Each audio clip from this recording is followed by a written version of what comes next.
Une union romantique entre deux personnes devrait être un événement excitant et joyeux, mais le mariage ne mène pas toujours à une fin heureuse et le pire résultat n'est pas toujours le divorce. Parfois, le fait de se marier se termine par un meurtre. Dans l'épisode d'aujourd'hui, nous allons examiner deux affaires où un début heureux s'est terminé en tragédie en nous penchant sur deux affaires glaçantes de maris meurtriers.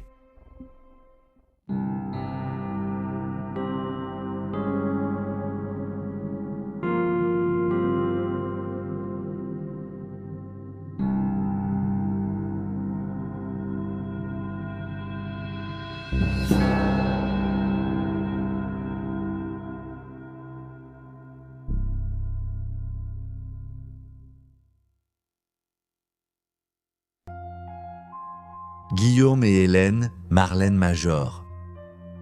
En octobre 1980, Marlène Hawkes, âgée de 25 ans, vivait dans la petite ville rurale de Vérone, dans le Kentucky, dans une petite caravane avec son mari, Guillaume, Bill Major et leurs deux enfants, Donald et Lalana. Bien que cela fasse 9 ans qu'ils se sont mariés, leur union n'a jamais été heureuse.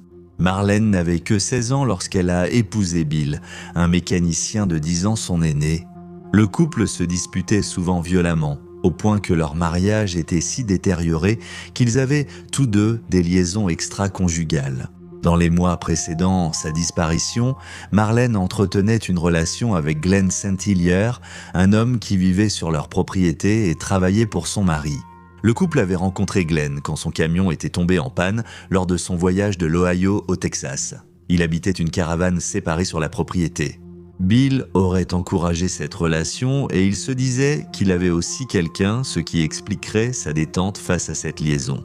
Certains pensent aussi que la liaison de Marlène permettait à Bill de passer plus de temps seul avec les enfants qu'il maltraitait souvent. Bien que leur relation ait toujours été tendue, la situation a empiré lorsque Marlène a découvert que Bill agressait sexuellement leur fils, Donald. En 1975, Bill avait été condamné pour avoir molesté 2 garçons. Alarmée par ce qu'elle avait vu et craignant pour la sécurité de ses enfants, Marlène a fait des plans pour quitter la maison avec les 2 enfants et s'éloigner de Bill. Dans son journal, elle a écrit « Je sais ce que j'ai vu. Je lui ai dit de ne plus jamais me toucher et que s'il touche Donald, je le tuerai. Même en étant la plus grande prostituée de Vérone, aucun juge ne lui confierait la garde de mes enfants avant moi. » Il semble cependant que la confrontation de Marlène ait irrité Bill, qui aurait déclaré à plusieurs personnes par la suite que si elle mettait fin à la relation, il la tuerait. Il a ensuite expliqué comment il rendrait son corps méconnaissable, notamment en poussant sa voiture dans l'eau et en démembrant le cadavre. Marlène a confié ses journaux intimes à Glenn pour empêcher Bill d'y accéder et de les détruire, car ils serviraient de preuves importantes si jamais il lui arrivait quelque chose de fâcheux. Elle avait noté dans son journal que son mari avait accepté de signer les papiers du divorce tant qu'elle ne le dénonçait pas. Concernant les abus sexuels sur leurs enfants, Marlène a aussi confié à sa sœur qu'elle comptait divorcer de Bill et l'a informé des abus subis par Donald, son père. Malgré ces précautions, le plan de Marlène ne s'est pas déroulé comme elle l'espérait. Le 11 octobre 1980, elle a eu une violente dispute avec Bill. Glenn serait apparemment parti de la propriété pour se calmer et lorsqu'il est revenu vers minuit, il a trouvé la maison sans dessus-dessous. Bill a laissé les enfants chez un voisin et a dit à Glenn que Marlène était partie avec ses enfants. Bill a ensuite donné plusieurs de ses armes à feu et a parlé de combien il voulait retourner vivre à Rhode Island, son état d'origine. Cependant, Glenn a découvert dans les jours suivants que les enfants étaient chez un voisin et il savait que Marlène ne les abandonnerait pas. Il a signalé sa disparition à la police. Seule la voiture de Marlène manquait, son permis de conduire étant resté sur place. Bill a dit à ses 2 enfants que leur mère était partie à cause de sa consommation de drogue, d'alcool et de la prostitution. Les enfants avaient 4 et 8 ans, tandis que les autorités pensaient que la jeune femme de 25 ans avait pu partir à cause d'un mariage malheureux. Ils ont aussi admis que ces journaux expliquaient pourquoi Bill voudrait s'en débarrasser. Pourtant, en l'absence de signes de jeu déloyal, les enquêteurs n'ont pas pu arrêter et inculper son mari. Les journaux intimes seuls ne constituaient pas une preuve suffisante. Glenn et Bill ont nié toute implication dans la disparition de Marlène. Bill a refusé de passer un test au détecteur de mensonges. Peu après, il a déménagé à Pawtucket, Rhode Island, avec ses enfants. Il emmenait souvent l'un d'eux au travail où il le maltraitait. Le 29 novembre 1981, plus d'un an après la disparition de Marlène, un chasseur a découvert un crâne partiel à seulement 1 mile de la résidence principale.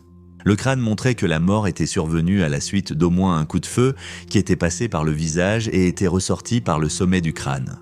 Des examens ont montré que la victime était une femme blanche d'environ 30 ans dont le crâne était presque sans visage, mâchoire ni dents. Des preuves de démembrement étaient également visibles. La même année, Bill s'est remarié. Sa deuxième épouse l'a décrit comme violent et a signalé à la police en 1984 qu'il était sexuellement et physiquement violent envers ses enfants. Elle l'a découvert après qu'ils ont révélé que Bill avait menacé de tuer l'un des frères et sœurs si l'autre dénonçait ses abus. Il a également, à un moment donné, menacé sa propre fille avec une arme à feu, lui ordonnant de se taire. Bill a ensuite été arrêté et condamné en 1985 où il a écopé de 15 ans de prison. Doland et Lalana ont emménagé chez la mère de Marlène. Bill n'a purgé que 11 ans de sa peine et a été libéré en 1996 alors que les autorités du Kentucky voulaient l'inculper pour d'autres crimes. Des preuves insuffisantes et la prescription l'ont empêché. Bien qu'aucune accusation n'ait été portée, il a été confirmé qu'il avait agressé sexuellement 2 autres garçons. Pendant qu'ils vivaient chez leur grand-mère maternelle, Lalana s'est intéressée à découvrir ce qui s'était passé en 1981 lorsque leur mère a disparu. La mère de Marlène était convaincue que Bill était responsable, bien que Lalana aurait confronté son père et exigé de savoir où Marlène était enterrée. Il lui a dit « Si tu penses que je vais te dire où ta mère est enterrée, tu es folle ». Lalana, en cherchant sa mère, a même consulté les dossiers de la police du comté de Boone sur l'affaire. À l'âge de 20 ans, elle n'a pas pu trouver d'autres preuves qui lui auraient permis de savoir où se trouvait Marlène. Ce n'est qu'en 2001 que Marlène a finalement été reliée au crâne retrouvé près de la maison familiale. 20 ans plus tôt, Lalana avait soumis de l'acide désoxyribonucléique mitochondrial afin qu'il puisse être comparé au crâne. Les résultats ont révélé un lien maternel avec la propriétaire du crâne. Quelques mois plus tard, le père de Bill, Jim, a accepté d'aider les forces de l'ordre à recueillir des preuves. Des années auparavant, il avait déclaré aux enquêteurs que son fils avait avoué avoir tué sa femme, mais les autorités demandaient plus de preuves pour l'inculper. D'après tout le monde, Jim n'avait aucune affection pour son fils, reconnaissant qu'il était un pédophile. Et je cite, « Il ne vaut rien, il n'est utile à personne ». En apprenant que Bill risquait la peine de mort, il a déclaré « J'actionnerai moi-même cet interrupteur s'ils ont besoin de moi ». Ils ont discrètement enregistré un appel où Bill a tout avoué à son père, y compris les meurtres commis. Sa femme a enterré son corps dans un gouffre, a jeté l'arme et a poussé sa voiture dans l'Ohio River. Il a dit qu'il était complètement indifférent au meurtre.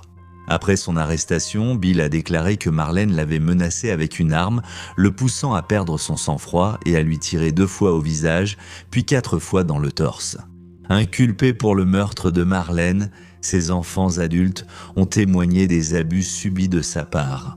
Finalement, Bill a été reconnu coupable et condamné à la prison à vie. Il serait décédé en 2017, toujours derrière les barreaux. Janet Gail Levine a rencontré Perry March par l'intermédiaire d'un ami commun alors qu'elle étudiait à l'université du Michigan, bien que les camarades de Perry le décrivaient comme ayant un caractère un peu difficile. Janet a vite été séduite par ce natif de l'Indiana, son aîné de 2 ans, et le couple est rapidement devenu inséparable. Après leur diplôme, Perry a travaillé à Chicago. Janet l'a rejoint et a pris des cours à l'Art Institute. Mais elle a commencé à avoir le mal du pays, alors le couple est retourné dans son état natal du Tennessee, où les parents de Janet ont payé les frais de scolarité de Perry. Après avoir obtenu son diplôme à la faculté de droit de l'université Vanderbilt, il a débuté chez Basbury & Sims. Janet est devenue illustratrice de livres pour enfants. Elle a épousé Perry en 1987. Ils ont eu 2 enfants, le premier en 1990 lors de leur mariage. Le père de Perry, Arthur, a déménagé à Nashville pour se rapprocher de lui. Les parents de Janet, réputés pour leur générosité, ont acheté la maison d'Arthur saisie dans le Michigan pour la lui louer. Les registres indiquant donc qu'ils ont résilié le bail début 87 pour non-paiement du loyer. Pourtant, lorsqu'il a déménagé à Nashville, les Levin ont permis à Arthur d'emménager chez eux et lui ont même prêté de l'argent pour qu'il puisse prendre ses marques et s'établir dans la ville. Mais malgré leur aide financière, Arthur s'est déclaré en faillite en 1991. La même année, des tensions sont apparues entre Janet et Perry. Au travail, une assistante juridique de Perry a reçu des lettres dactylographiées anonymes d'un admirateur secret. Les lettres étaient quelque peu explicites, complimentant le corps de la femme, l'auteur notant que son apparence le captivait. Il évoquait également des scénarios sexuels, décrivant son désir de lui faire une fellation. Ils ont dit être mariés et sans comprendre, avant ceux ayant des aventures extra-conjugales, ont affirmé « le mariage rend parfois le sexe ennuyeux, routinier et vieux ». Alarmé par les lettres, la parajuriste a contacté la direction, qui a élaboré un plan impliquant que la femme écrive elle-même une note à l'auteur où elle exprimait son intérêt à vouloir avoir une liaison malgré son statut marital. La direction a ensuite installé une caméra cachée pour identifier la personne qui déposait la correspondance, et il a été découvert que Perry Marsh était derrière tout cela. Perry s'est vu offrir 2 options. Il pouvait démissionner ou être licencié. Cependant, ses employeurs ont précisé qu'il ne pouvait démissionner que s'il acceptait de consulter un professionnel. Après avoir quitté l'entreprise, Perry a eu le temps de réfléchir à l'ultimatum, ce qui a frustré la parajuriste victime de son harcèlement sexuel. À son retour de vacances, elle a quitté son emploi en découvrant qu'il était toujours là. Perry a finalement été licencié après son éviction de l'entreprise. Il a accepté de verser 25 000 à la parajuriste pour que son ancien employeur évite un procès pour harcèlement sexuel tout en gardant les paiements. La vraie raison de sa perte d'emploi ? Un secret pour Janet. Ils ont vu un conseiller conjugal. Perry n'est pas resté longtemps au chômage. Le père de Janet, qui avait un cabinet d'avocats, l'a vite embauché. 3 ans plus tard, en 1994, le couple s'installe dans la riche banlieue de Forest Hills, où Janet donne naissance à leur 2e enfant. À ce moment-là, cependant, le couple continuait à avoir des problèmes conjugaux et rien n'avait amélioré leur situation. Ni la nouvelle maison, ni le nouveau bébé, ni le fait qu'ils cherchèrent de l'aide professionnelle n'avaient amélioré les choses. Les deux voyaient des psychiatres différents, mais Perry passait de plus en plus de temps loin de la maison. Des amis l'ont vu plusieurs fois avec d'autres femmes. Il a même demandé à un riche client de loger dans son appartement de rechange. Les disputes du couple devinrent plus fréquentes, et même s'ils recommencèrent à consulter un conseiller conjugal, cela n'améliora pas la situation. En fait, ils se disputaient tellement pendant leur séance que le conseiller leur a suggéré une séparation à l'essai lors de l'une de leurs dernières séances ensemble. Janet a encore demandé à Perry pourquoi il avait quitté son ancien employeur, se méfiant des circonstances de son départ du cabinet d'avocat. Perry a répété, comme lors de son licenciement, qu'il était parti suite à un conflit avec un collègue. Le 14 août 1996, la veille de la disparition de Janet, la nourrice a noté que la mère était bien plus silencieuse et renfermée que d'ordinaire. Janet lui a dit qu'elle travaillerait sur l'ordinateur toute la journée et a fermé la porte derrière elle en entrant dans le bureau. Il s'agissait apparemment d'un comportement anormal pour Janet. Les amis présents ce jour-là ont noté qu'elle paraissait distraite et effrayée par son mari. Elle et sa mère ont fixé un rendez-vous avec un avocat en divorce pour le 16 août. Perry raconte que le 15 août, lui et Janet ont commencé à se disputer. Après que les enfants se sont couchés vers 20h, il a proposé d'aller à l'hôtel pour la nuit. Janet aurait déclaré partir en vacances courtes, refusant de lui dire où. Perry a déclaré que la mère de 2 enfants de 33 ans a mis des vêtements dans 2 sacs et une valise, puis est partie en voiture vers 20h30. Il a déclaré qu'elle avait laissé une liste des choses à faire pendant son absence et qu'elle était partie en voiture avec des $, son passeport et un sac de marijuana. 30 minutes plus tard, les relevés montrent que Perry a prévenu proches et famille que Janet était partie avec les enfants. Il a d'abord appelé ses frères et sœurs, puis une amie proche de Janet, avant de prévenir ses parents vers minuit. Ses parents doutaient de cette histoire, car Janet n'avait pas l'habitude de partir, même après une dispute. Ils ont choisi de croire Perry et lui ont demandé de les prévenir dès son retour. Le lendemain, des habitués de la maison familiale du couple ont remarqué un comportement étrange. La femme de ménage, qui est arrivée plus tard, entre 8h et 8h30, a témoigné que la maison semblait déjà avoir été nettoyée et que Perry lui avait demandé de ne pas toucher à la salle de jeu des enfants. Il lui a également dit que Janet était en Californie pour affaires. Puis lorsque la nourrice est arrivée entre 9h30 et 10h, il lui a dit que Janet était en Californie, mais en voyage pour rendre visite à son frère, qui était à Los Angeles à ce moment-là. La nourrice a affirmé aux enquêteurs que Janet l'informait toujours de ses plans à l'avance et lui laissait des instructions. Elle a donc trouvé étrange que la mère de 2 enfants n'ait rien fait. La 3e visiteuse était une mère dont le fils avait rendez-vous avec l'aîné de Janet et Perry, Samson. La mère a été reçue par Samson, non par Perry, qui a constaté l'absence de sa mère quand l'autre mère est venue récupérer son enfant. Cet après-midi-là, elle a entendu Perry parler du fait qu'il devait remplacer la moquette de son bureau. 2 jours après la dernière apparition de Janet, ses parents se sont inquiétés car leur fille n'avait jamais laissé ses enfants sans prévenir personne, alors ils ont voulu appeler la police. Perry, avec son frère venu l'aider, les a convaincus d'attendre 12 jours, prétendant que Janet avait dit qu'elle serait absente aussi longtemps. À peu près à la même période, Perry a appelé son père pour l'informer de la situation. Arthur, installé au Mexique, est arrivé quelques jours plus tard pour aider en l'absence de Janet. Selon un dépôt ultérieur au tribunal, le 23 août, Perry a commencé à chercher un avocat de la défense pénale à engager. Quand Janet n'est pas revenue pour l'anniversaire de son fils le 25 août, ses parents ont ressenti que quelque chose clochait encore. Ils ont dit que Perry refusait d'appeler la police, tandis que Perry affirmait que les Levine voulaient éviter la police pour ne pas embarrasser Janet. La police a été informée de la disparition le 29 août. Les enquêteurs n'ont trouvé aucune trace de Janet en enquêtant sur sa disparition.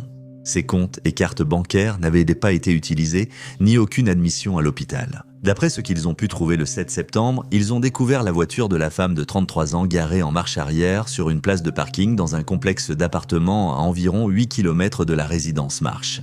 La plupart des affaires que Janet aurait emportées en quittant Perry étaient à l'intérieur. Le détective a remarqué une couche de poussière et de pollen sur l'extérieur, indiquant que la Volvo était restée immobile et intacte un certain temps. Il y avait aussi des toiles d'araignée dans les passages de roues et de la rouille sur les disques de frein. Les enquêteurs ont aussi noté que le siège passager était reculé et celui du conducteur avancé près du volant.